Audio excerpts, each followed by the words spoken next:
Well, we are trying to collect the forms. First of all, we make sure that they go to, our people go to Bomas of Kenya to compare what has reached Bomas of Kenya and what we have.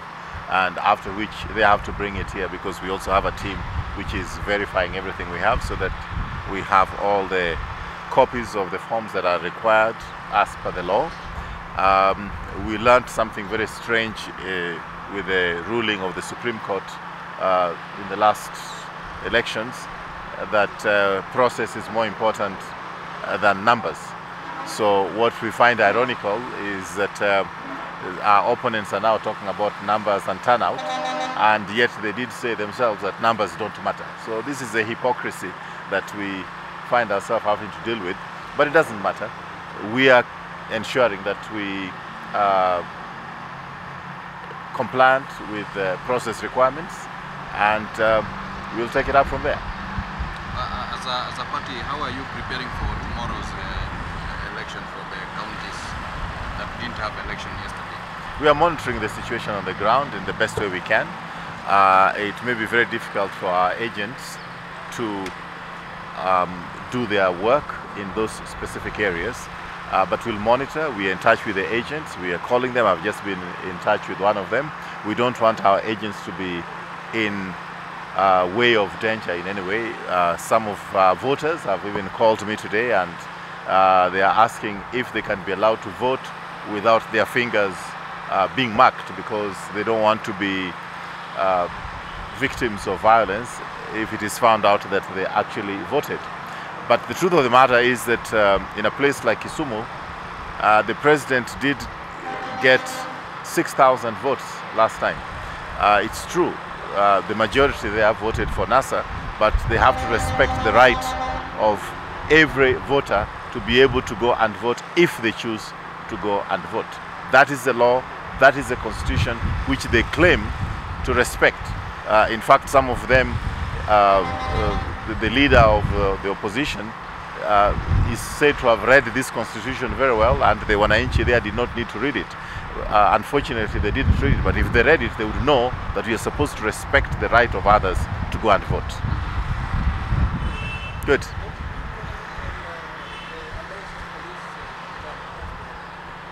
Come again?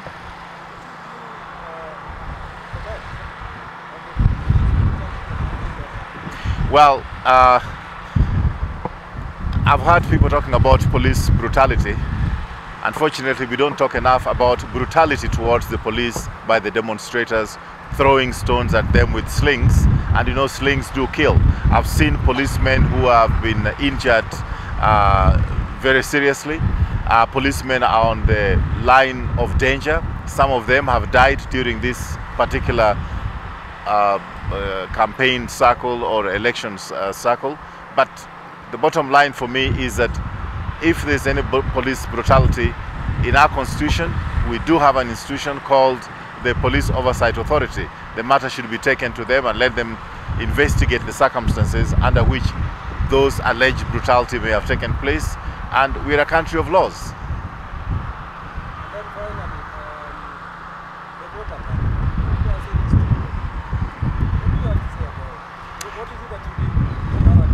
You know, I've addressed this before.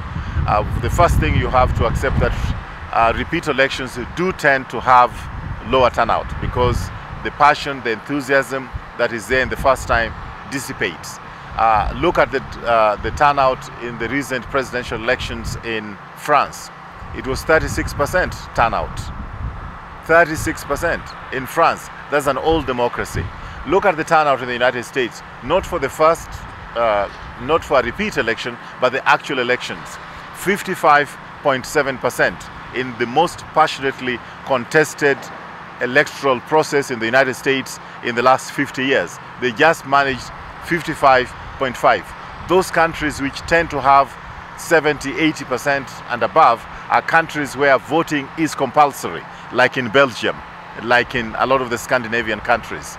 The voter turnout in Switzerland is 38%. So Kenyans are used in recent times to voter turnouts which are upwards of 70. But look at the voter turnout in 2002. It was only 57%. Now, why did we have huge voter turnouts in the last few elections that we've had in this country? You can attribute it to something that you called Raila mania and Raila phobia. So many people, even in our strongholds, go to vote to stop Raila from becoming president, just as so many of them go to try and make Raila become the president. Unfortunately, those two factors were not present in this election as soon as he pulled out, so it should be expected. We should not expect the same level of turnout. After all, one of the main competitors is out of it. Many people are speaking of the legitimacy of the presidency from now going on. Well, President Trump has got the presidency of the United States with 27% of the vote. I don't know if you can term him illegitimate. People can say, but President Trump is still the president of the United States with 27% of the vote. Thank you. Thank you so much. Thank you very much.